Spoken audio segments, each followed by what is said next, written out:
Dans un petit village tranquille de la campagne française, vivait un homme que tout le monde appelait simplement le vieux menuisier. Il s'appelait Augustin. À 70 ans passés, ses mains étaient pleines de cicatrices, mais ses gestes, eux, étaient toujours aussi précis, aussi doux. Il n'était pas connu pour ses discours, mais pour ses silences qui parlaient. Il n'était pas riche, mais les gens disaient qu'il construisait avec quelque chose de plus précieux que l'or, la patience et l'amour. Pendant toute sa vie, Augustin avait bâti des maisons pour les autres. De simples cabanes aux grandes demeures, chacune portait un peu de son âme. Puis un matin, sans bruit, il annonça qu'il allait prendre sa retraite. Il en avait assez. Le bois, disait-il, ne chantait plus comme avant. Mais ce qu'il ne savait pas encore, c'est que la vie, elle, lui réservait un dernier chantier. Une maison. Une toute dernière. Mais pas comme les autres.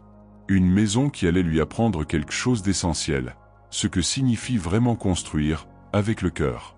Alors ce soir, installe-toi bien. Éloigne les pensées du jour.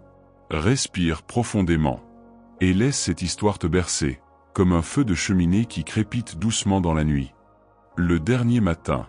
Le soleil s'élevait lentement sur les collines verdoyantes du village de Saint-Aubin.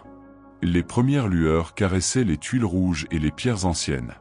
Et tout semblait encore endormi. Sauf une petite maison en bordure du chemin communal. Là où vivait Augustin. Le vieux menuisier. Ce matin-là, il s'était levé plus tôt que d'habitude. Comme si quelque chose dans l'air l'avait tiré de son sommeil. Il ne faisait aucun bruit. Il traversa sa cuisine. Prépara son café sans allumer la radio. Et resta debout devant la fenêtre à contempler le jardin. Lentement. Longuement. Cela faisait 43 ans qu'il vivait ici. 43 ans à construire. À réparer. À servir les autres sans jamais se plaindre. Les habitants du village l'aimaient beaucoup. Mais peu connaissaient vraiment son histoire. Augustin était un homme de bois et de silence. Il parlait peu. Mais chaque planche qu'il clouait semblait contenir une parole. Chaque poutre une pensée. Chaque maison une mémoire. Ce jour-là pourtant, il sentit que quelque chose prenait fin. Non pas avec tristesse, mais avec une forme de paix. Il enfila sa veste de travail. Une vieille veste bleue usée au coude. Et sortit dans la fraîcheur du matin. Les oiseaux chantaient doucement dans les haies. Le vent faisait frémir les feuilles du vieux noyer. Et dans l'atelier, l'odeur familière du bois l'attendait. Chêne, sapin, merisier. Chaque essence avait sa voix. Et Augustin les connaissait toutes. Mais il ne prit pas ses outils tout de suite. Il resta là, debout, à observer son établi. Les copeaux au sol. Le bois rangé par taille. Et ce silence profond et apaisant, qui n'était ni vide, ni triste, mais presque sacré. Il s'assit sur le tabouret, sortit un petit carnet jauni par le temps, et écrivit une simple phrase. « Aujourd'hui je raccroche mes outils. » Il resta là un moment, à regarder cette phrase, comme on regarde un vieil ami qu'on s'apprête à quitter. Puis il referma le carnet. Mais au moment même où il allait éteindre la lumière de l'atelier, quelqu'un frappa à sa porte. 3 coups légers, presque hésitants. Il ne s'attendait à personne. Il s'essuya les mains sur un vieux chiffon, et alla ouvrir. Devant lui, se tenait un homme qu'il ne connaissait pas. Un homme d'une 50aine d'années, bien habillé, le regard droit mais empreint de fatigue. « Bonjour, dit-il. Vous êtes bien monsieur Augustin le menuisier. » Augustin hocha la tête. L'homme fit une pause, puis ajouta calmement. « Je viens vous demander de construire une maison. Une dernière. Pour moi. Mais surtout, pour vous. » Une étrange demande. Augustin resta figé un instant. Les mots de cet inconnu résonnaient encore dans sa tête. Construire une dernière maison. Pour lui. Mais surtout pour lui-même. C'était une phrase étrange, chargée d'un mystère qu'il ne s'expliquait pas. Mais il ne dit rien. Il observa simplement l'homme qui se tenait devant lui. Immobile. Le regard sincère, mais voilé par une fatigue intérieure. Comme celle qu'on porte après avoir traversé trop de nuits sans sommeil. L'homme reprit doucement la parole. Je me prénomme Émile. Je suis architecte. Et depuis des années, je suis vos réalisations à distance. Ce que vous faites n'est pas simplement de la construction. C'est presque de l'art. De l'âme mise en bois. Et je suis venu vous proposer quelque chose de différent. Quelque chose d'un peu fou. Mais qui pourrait avoir du sens. Augustin ne répondit toujours pas. Il écoutait. En silence. Comme il avait toujours su le faire. Je possède un terrain à l'écart du village. Isolé. Entouré de chênes centenaires. Rien n'y est bâti. C'est un endroit calme. Paisible. Où l'on entend encore les oiseaux et le vent. J'aimerais que vous y construisiez une maison. Pas une grande maison. Pas une maison de prestige. Juste une maison vraie. Sans plan. Sans mesure précise. Juste selon votre instinct. Selon votre cœur. Augustin fronça légèrement les sourcils. Ce genre de projet. Il ne l'avait jamais fait. Lui qui passait des jours entiers à dessiner des croquis. À mesurer. À vérifier. On ne lui avait jamais demandé de construire sans règles. Et pourtant, quelque chose dans cette idée l'intriguait. Peut-être parce qu'il n'avait jamais construit pour lui. Toujours pour les autres. Les familles. Les couples. Les enfants. Mais jamais pour son propre repos. Jamais pour sa propre âme. Pourquoi moi, murmura-t-il enfin. Émile sourit doucement. Parce que vous êtes le seul à pouvoir entendre ce que le bois veut dire. Et parce que je crois que cette maison, ce sera votre dernière parole. Votre héritage silencieux. Augustin détourna un instant le regard. Une émotion inconnue se forma dans sa poitrine. Comme un frisson ancien. Un souvenir d'enfance. Quelque chose de lointain qui revenait. Il pensa à son père. À son premier marteau. Au parfum du bois fraîchement coupé. Et à cette sensation qu'il avait oubliée depuis longtemps. Celle de créer pour rien. Pour personne. Juste pour la beauté du geste. Juste pour le calme que cela apporte à l'intérieur. Il se racla doucement la gorge. Et demanda d'une voix plus basse. « Et que feriez-vous de cette maison une fois terminée ?» Émile le regarda droit dans les yeux. « Je n'en ferai rien. Je ne veux ni y vivre. Ni la vendre. Je veux juste qu'elle existe. Qu'elle soit. Un lieu de paix. De mémoire. Un lieu où un homme, un jour, a construit en écoutant son cœur. » Augustin ferma lentement la porte. Sans un mot, il marcha jusqu'à son établi. Posa ses mains sur le bois. Et cette fois, il entendit à nouveau le murmure du bois sous ses doigts. Il n'y avait plus de doute. Il allait accepter. Non pour l'homme, mais pour lui. Pour ce qu'il avait oublié depuis trop longtemps. Le silence intérieur. La lenteur. La présence. Il se retourna vers Émile. Et dit simplement. Je commencerai demain. Le lieu du silence. Le lendemain matin. Le ciel était d'un bleu limpide. Et l'air portait encore la fraîcheur de la nuit. Augustin se leva sans réveil. Comme si son corps avait lui-même senti que quelque chose de nouveau commençait. Non pas un chantier comme les autres. Mais un voyage. Peut-être le dernier. Celui qu'on ne fait pas avec les pieds. Mais avec l'âme. Il prépara un sac simple. Quelques outils essentiels. Des gants. Son vieux couteau de poche. Et son carnet. Celui où il notait jadis les plans des maisons. Mais qui depuis la veille, semblait être devenu un carnet de pensées. Émile l'attendait devant la porte. Sans impatience. Comme quelqu'un qui savait que les choses profondes ne se pressent pas. Ils n'échangèrent pas beaucoup de mots. Quelques salutations. Un regard. Et ce petit hochement de tête. Qui disait « C'est le moment ». Ils marchèrent en silence pendant une demi-heure. Traversant les rues du village encore endormies. Puis quittant le bitume pour un sentier de terre. Entouré de haies sauvages. De fleurs oubliées. Et de ronces paisibles. Et soudain, après un tournant, le terrain apparut. Un grand espace nu. Entouré de chênes majestueux. Certains semblaient toucher le ciel. Leurs racines s'entrelaçaient dans la terre. Comme si elles formaient un réseau invisible de mémoire et de sagesse ancienne. Il n'y avait aucun bruit. Aucun.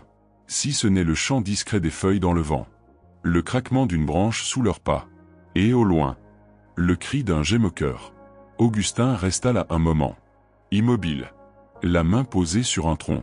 Les yeux fixés vers le centre du terrain. Il n'avait pas besoin de réfléchir. Il savait déjà où serait la porte. Où viendrait la lumière. Où s'assoirait la paix? Il tourna doucement la tête vers Émile. C'est ici, dit-il. C'est exactement ici. Je vais construire en suivant le vent. Le soleil. L'ombre des arbres. Je vais l'écouter. Émile hocha simplement la tête. Il n'ajouta rien. Puis s'éloigna, le laissant seul. Augustin resta sur place, écoutant le silence, respirant profondément.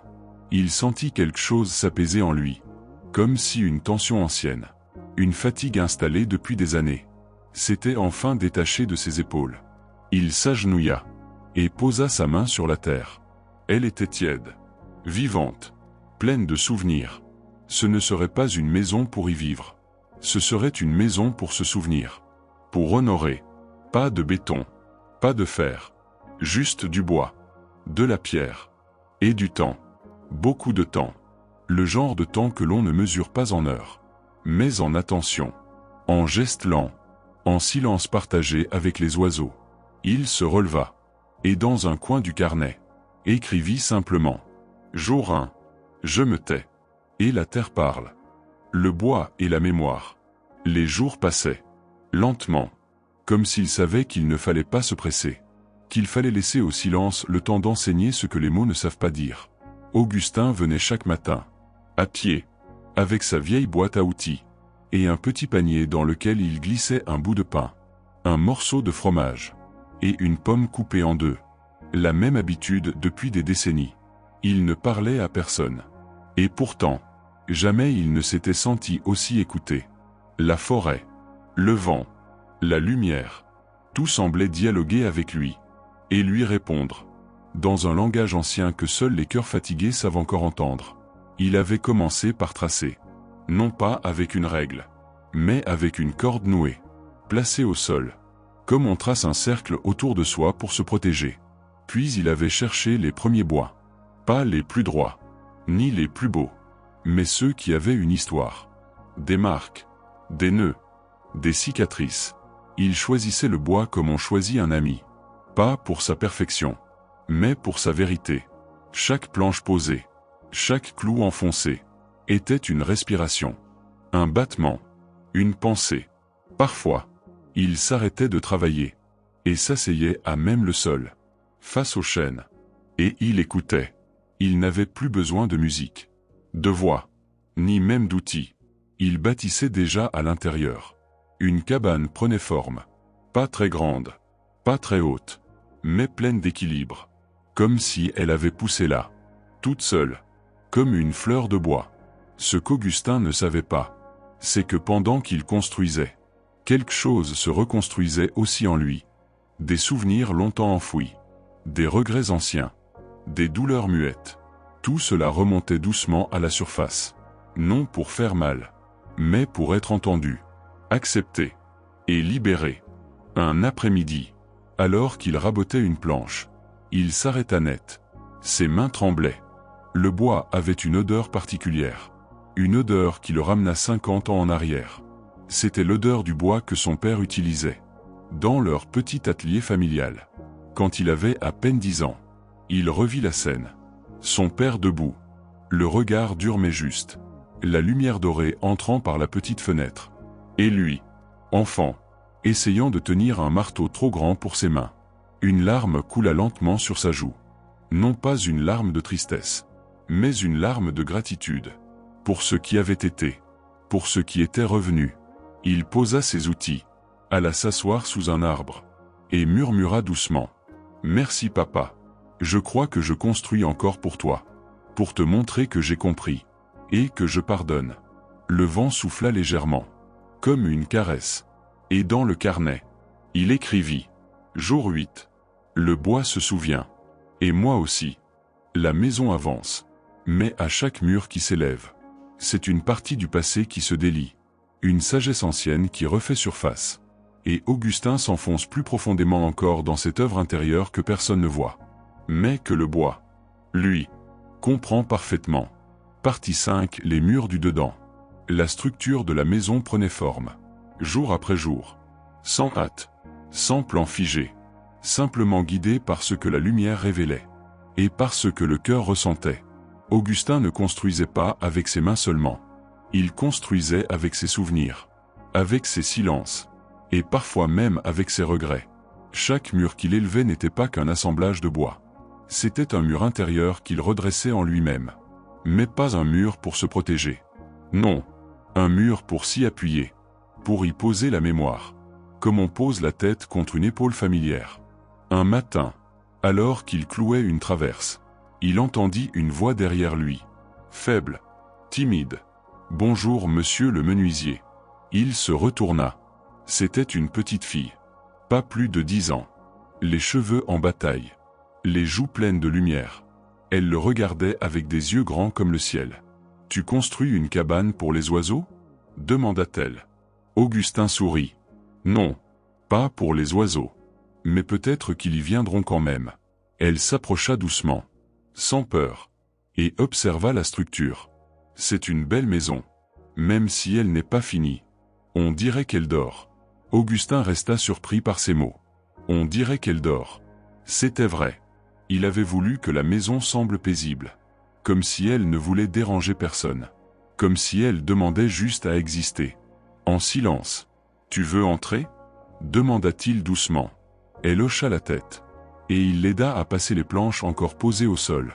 Dedans, la lumière entrait par les interstices du toit, comme des rayons d'étoiles.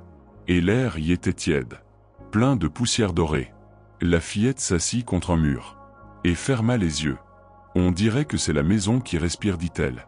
Augustin sentit quelque chose se nouer dans sa gorge, comme une émotion trop ancienne pour avoir un nom.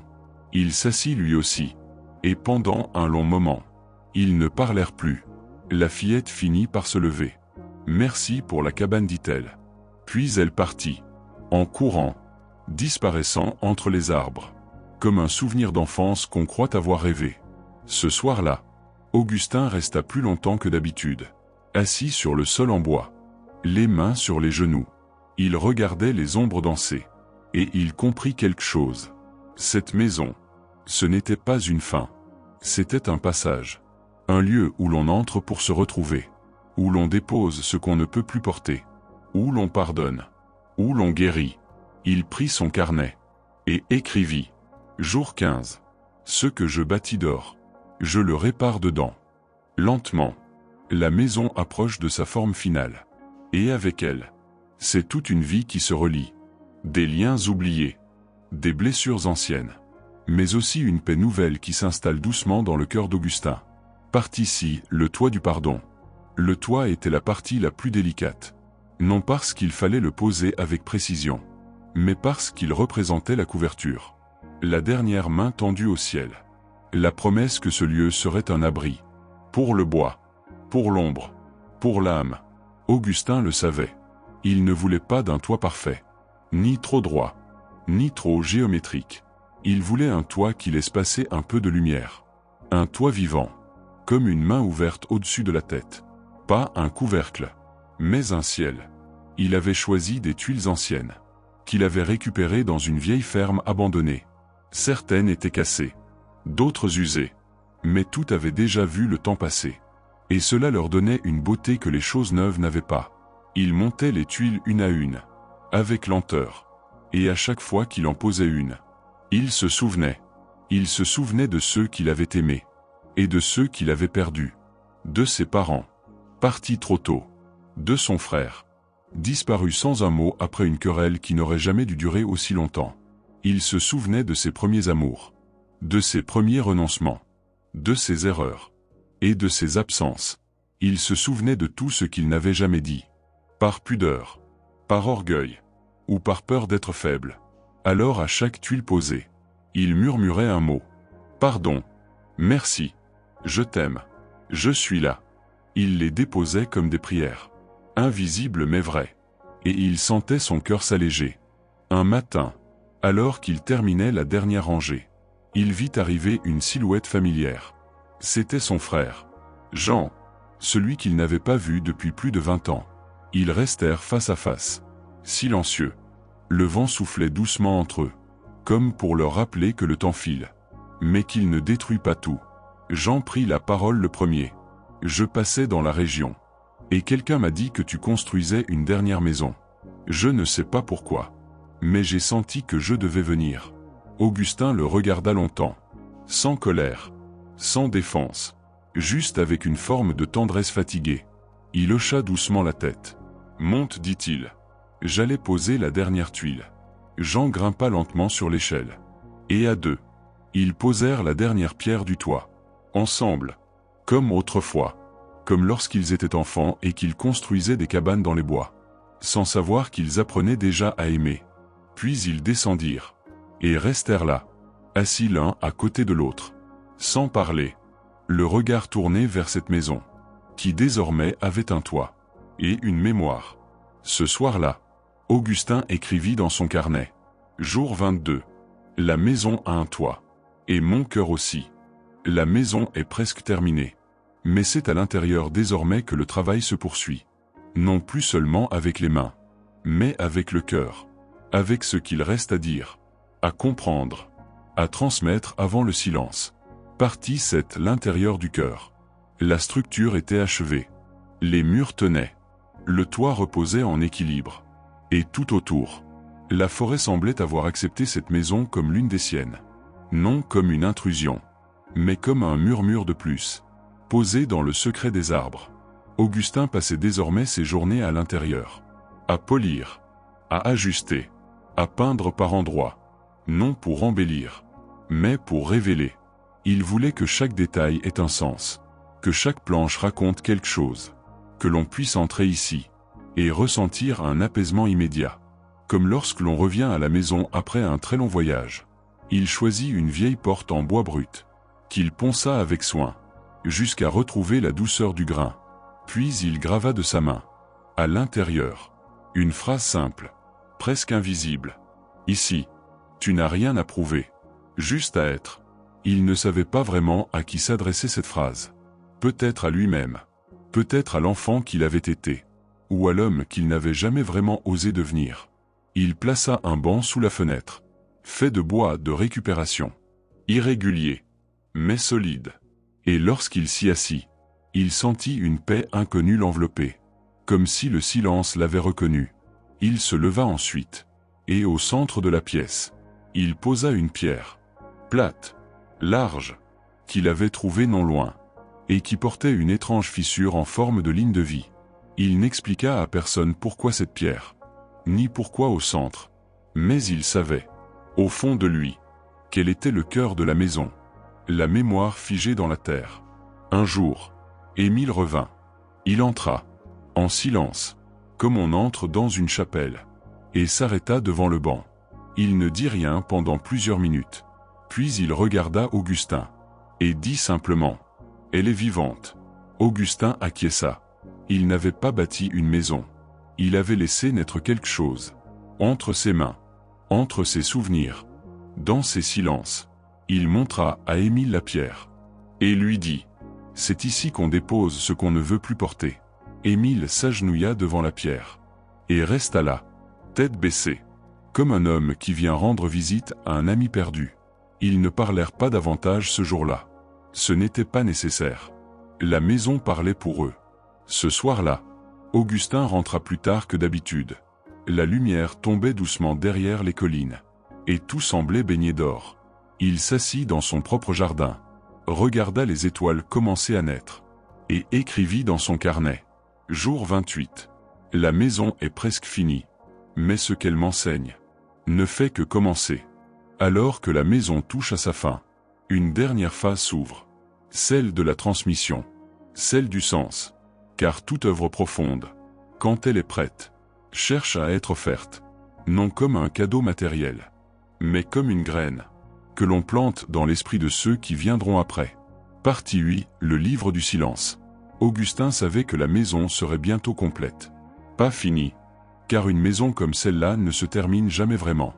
Elle continue de vivre dans le silence, dans la lumière, dans la poussière qui danse entre les poutres. Mais il sentait au fond de lui qu'il lui restait une chose à faire. Un geste ultime. Non avec les outils, mais avec les mots. Il alla chercher un vieux cahier. Reliure de cuir usé. Pages épaisses et légèrement jaunies. Celui qu'il gardait précieusement depuis des années. Mais dont il n'avait jamais eu le courage de se servir. Et il s'assit, dans le coin le plus calme de la maison, là où le soleil entrait à travers une petite ouverture du toit, et dessinait des formes mouvantes sur le sol. Il prit une plume, et écrivit « À celui ou celle qui viendra ici après moi, je laisse ces quelques pages, non comme un mode d'emploi, ni comme une explication, mais comme un partage. » Et il se mit à raconter, non sa vie, mais ce qu'il en avait appris, ce que les murs lui avaient murmuré, ce que le bois lui avait confié, ce que le silence avait lentement déposé en lui. Il parla de la lenteur, de la beauté des choses imparfaites, de la nécessité d'échouer, de la force du pardon, de la dignité du silence, et de la joie simple, de s'asseoir en paix sans rien attendre. Il raconta l'enfant qu'il avait été, le jeune homme pressé, l'adulte inquiet, le vieil homme revenu à l'essentiel. Et il parla aussi de la maison, de ses angles doux, de sa respiration, de la pierre au centre, et de ce banc sous la fenêtre, où il avait retrouvé son souffle. Chaque page était une offrande, comme un fruit cueilli au plus profond de lui, et déposé là, pour un inconnu. Peut-être personne ne lirait jamais ce cahier. Peut-être qu'il resterait là, oublié, dévoré par le temps. Mais cela n'avait aucune importance, car en l'écrivant, Augustin avait laissé une trace, pas pour les autres, mais pour lui, comme une preuve silencieuse, qu'il avait compris. Un matin, il entra dans la maison avec une enveloppe. Il posa le cahier à l'intérieur, laissa un mot dessus, à lire en silence, de préférence un jour de pluie. Puis il le glissa dans un tiroir, qu'il referma sans bruit. Ce soir-là, en quittant la maison, il se retourna une dernière fois, et murmura presque sans voix. « Merci. Merci d'avoir existé. Merci de m'avoir écouté. Merci de m'avoir transformé. » Et dans son carnet, il écrivit « Jour 33. La maison parle. Même quand je ne suis plus là. L'avant-dernière étape. Le moment où l'on s'éloigne de ce qu'on a bâti. Non pour l'oublier, mais pour le laisser vivre. Par lui-même. Comme un enfant qu'on laisse marcher seul pour la première fois. C'est aussi le moment de la paix profonde. Celle qui vient quand on a tout donné. Et que le silence, désormais, peut tout contenir. Partie 9, le départ. Les jours suivants furent étrangement doux. Comme si le temps lui-même s'était mis à chuchoter. Comme s'il comprenait que tout ne tenait plus qu'à peu de choses. Un battement, un souffle, une dernière pierre à polir. Augustin venait chaque jour. Mais il ne construisait plus. Il venait s'asseoir, marcher autour de la maison, écouter les bruits, regarder les ombres, comme s'il apprenait à s'en détacher peu à peu, à la laisser exister sans lui. Il s'asseyait souvent sur le banc, celui qu'il avait placé sous la fenêtre. Il regardait la lumière changer, les ombres danser sur les murs en bois, et il fermait les yeux. Il se sentait vieux, mais pour la première fois depuis longtemps. Il n'en souffrait pas. Il n'était plus dans l'attente, ni dans la course, ni dans le regret. Il était simplement là, pleinement là, dans l'instant. Et cela lui suffisait. Un matin, il sentit que c'était le dernier. Il le sut sans raison. Comme on sait que l'automne commence, même si les feuilles ne sont pas encore tombées. Il se leva doucement, prépara un petit sac, juste de quoi marcher léger. Et il partit à pied vers la maison. Lorsqu'il arriva, il ne poussa pas la porte tout de suite. Il posa la main sur le bois, longuement, comme on serre une main pour dire adieu sans prononcer le mot. Puis il entra. Tout était silencieux. Mais ce n'était pas un vide. C'était une paix, pleine, épaisse, réconfortante. Il fit le tour, toucha chaque mur, caressa la pierre au centre, regarda la poussière danser dans la lumière. Il s'assit, puis se coucha sur le sol, regarda le plafond, et sourit. Il se rappela ses parents, sa jeunesse, son frère, les maisons qu'il avait bâties, les enfants qui jouaient dans les jardins, les chiens qui couraient après les outils, les femmes qui apportaient du café chaud pendant l'hiver, les rires, les silences, les absences aussi. Tout était là, dans cette maison, tout ce qu'il avait vécu, et tout ce qu'il n'avait jamais osé dire. Puis il se leva, doucement, prit une grande inspiration, et sortit. Dehors, les arbres bruissaient. Le vent portait l'odeur de la terre mouillée. Et les oiseaux, ce matin-là, chantaient un peu plus fort que d'habitude. Il s'arrêta au seuil et grava un dernier mot au-dessus de la porte, à la pointe de son couteau. Un mot simple, mais qui contenait tout. Paix. Puis il descendit le petit chemin, sans se retourner. Il ne savait pas ce qu'il ferait demain, ni où il irait. Mais il savait une chose. Il n'avait plus besoin de construire. Car cette maison, il l'avait bâtie pour lui, et pour ceux qui viendraient un jour chercher. Non pas un toit, mais un lieu où déposer ce qui pèse, et repartir plus léger. Ce soir-là, assis dans son propre jardin, le vieux carnet sur les genoux, il écrivit la plus courte des phrases, et peut-être la plus vraie. Jour 40. Je suis prêt à me taire. La dernière, celle qui ne cherche plus à construire, ni à expliquer, mais simplement à laisser être. Un moment suspendu, où le cœur s'apaise, où tout ce qui devait être dit a trouvé sa place, et où le silence devient le véritable héritage. Parti dit, la maison continue. Les semaines passèrent. Doucement, sans bruit, comme les feuilles qui tombent en automne sans qu'on les remarque tout de suite. Le vieux menuisier ne venait plus. Mais la maison, elle, était toujours là. Elle vivait. Pas comme les maisons pleines de cris, de rires, de disputes, mais comme vivent les pierres anciennes, et les arbres immobiles, avec lenteur, avec présence, avec une mémoire silencieuse. Parfois, des passants s'arrêtaient devant elle, intrigués par sa simplicité, par son silence, par sa beauté discrète. Certains entraient, à pas feutrés, comme on entre dans un lieu sacré. Ils ne savaient pas pourquoi ils y venaient, mais ils restaient longtemps, assis sur le banc, ou debout face à la pierre du centre. Et lorsqu'ils repartaient, ils semblaient, sans comprendre, plus légers, plus calmes, comme si quelque chose en eux s'était remis à respirer. La fillette revint un jour, devenue adolescente. Elle s'assit au même endroit, ferma les yeux, et murmura. Elle respire toujours. Puis elle trouva dans le tiroir le cahier, celui d'Augustin, et elle le lut, en silence, page après page, sans rien dire, sans commenter. À la fin, elle ferma le livre, le reposa dans le tiroir, et sortit, les larmes aux yeux, mais le cœur grand ouvert. Émile revint lui aussi, plusieurs fois, sans prévenir. Il passait quelques heures dans la maison, restait assis, parfois écrivait une page qu'il glissait dans le carnet, comme pour continuer la conversation commencée par Augustin, comme pour ne pas laisser le silence s'effacer. Un jour, un couple s'y arrêta, puis un vieil homme solitaire, puis une femme enceinte qui n'arrivait plus à dormir. Tous, différents, mais tous repartant avec le même regard, celui qu'on a quand on a enfin trouvé un endroit où l'on peut poser son fardeau. Et la maison, elle, ne demandait rien. Elle offrait, sans condition, sans explication. Elle restait là, ouverte, présente, pleine de ce qui ne se voit pas. Les saisons passaient. Les feuilles recouvraient parfois le toit. La mousse s'installait sur les murs. Les insectes faisaient leur chemin dans les rainures. Mais la maison ne vieillissait pas. Elle devenait plus vivante encore, plus vraie, plus ancrée. Et quelque part, très loin, dans un petit village, un vieil homme vivait ses jours dans une paix profonde. Il ne construisait plus, mais il savait que la plus belle chose qu'il ait bâtie était restée debout. Non parce qu'elle était solide, mais parce qu'elle était juste. Juste dans son intention, juste dans sa simplicité, juste dans son silence.